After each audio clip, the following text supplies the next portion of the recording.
this was done, how that was done, what an inside of a passenger car looked like that they used. The fantasy of running away and joining the circus never tempted young Howard, but the logistics of its perpetual motion consumed him.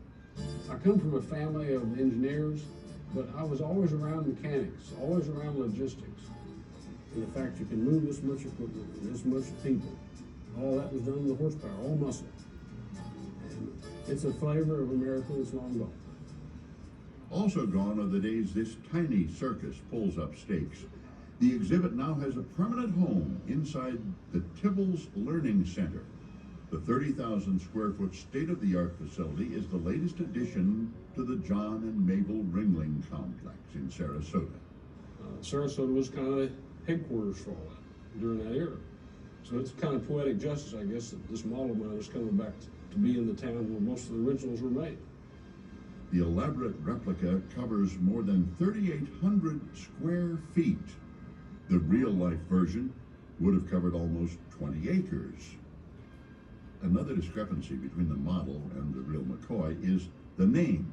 Ringling refused to give young Howard the rights to use the name. So I make that sound better by using Howard Brothers, which is much shorter than Ringling Brothers and Barnum and Bailey combined shows. Therefore, they saved me about 2 years in printing time. So you make a positive out of a negative, right? And does his wife, Janice, make a positive out of a hobby that could be construed as a negative? When Howard and I first married, he had the circus up in another museum, and we went up there to clean it. I called my mother one day on payphone, and I told her, I said, Mother, I can't believe I've married a man who loves to play dolls as much as I do. How much money has been put into this? I have no idea. You don't want to know? No. Your wife doesn't want to know? No. You don't want your wife to know? No. Inside one of the ticket wagons, I am told that there is a man sitting there with a typewriter in front of him and an adding machine beside him and a money drawer, and you pull out the money drawer and there are little dollar bills in there and there are tickets. Nobody will ever see those. I know what's in there. That's all I care about. But no one will see it. I don't care. That's part of the mysticism of it. They didn't see it, but they've been told about it. And they go home and say, we didn't see it, but they say it's there. Well, that draws up more mysticism, okay? So what's wrong with that? Circus is part of mysticism. Which is more compelling? The mysticism of America's traveling circus, or the mysticism of one man's unrelenting pursuit, never finished? You're trying to tell a story, really. And this is a story about the greatest recreational entertainment thing that ever existed. Ladies and gentlemen, children of all ages, step right up to the Howard Brothers Circus. You really have to see it to believe it.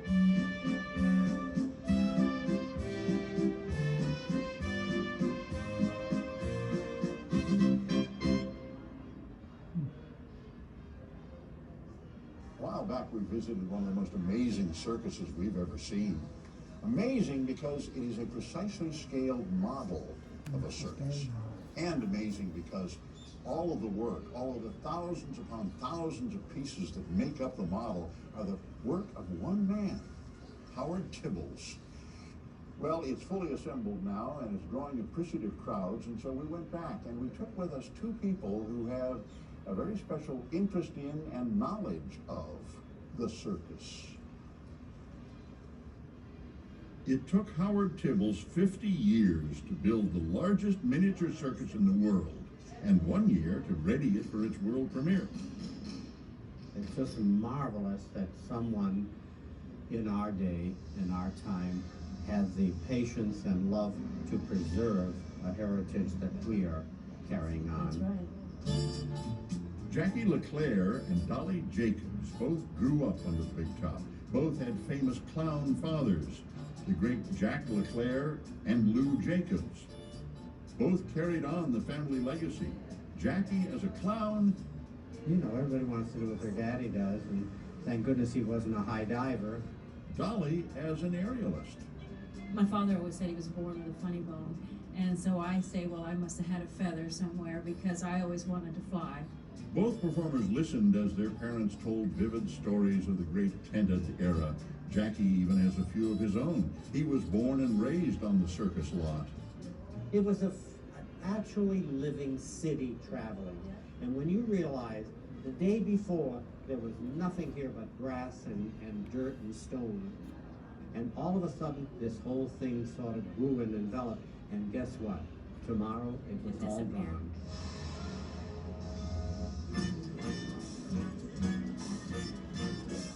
Isn't that marvelous when things like that are Yeah. brought back? Walking down memory lane with two seasoned circus performers is exciting as sneaking into the show without a ticket. This, of course, is the cookhouse where they're preparing the food.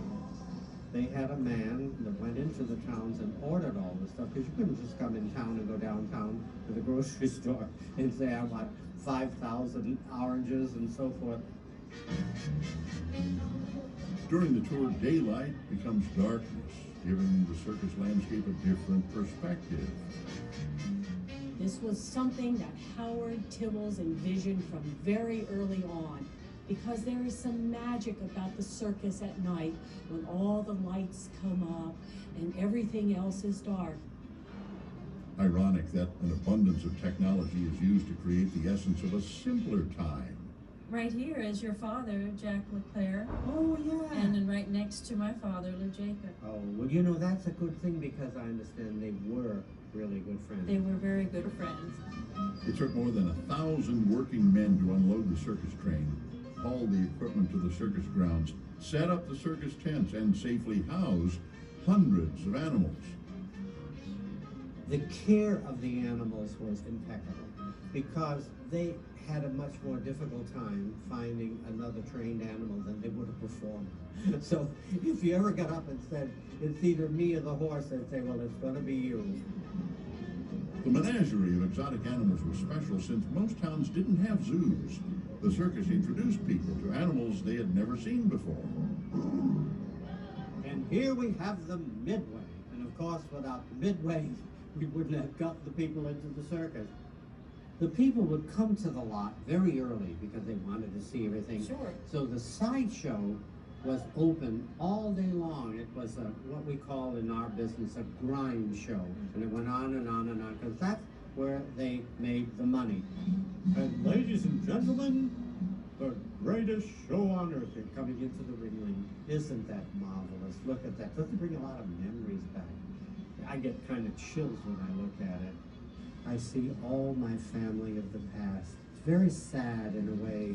You just wish you could kind of bring them back to life again, and this whole thing would be real, and I would fade right into it and become one of the little figures, and everything would be great again. 50 years ago, the circus gave its last performance under the big top. 50 years later, that magical era is immortalized thanks to the unrelenting passion of one man, a passion that will never be complete.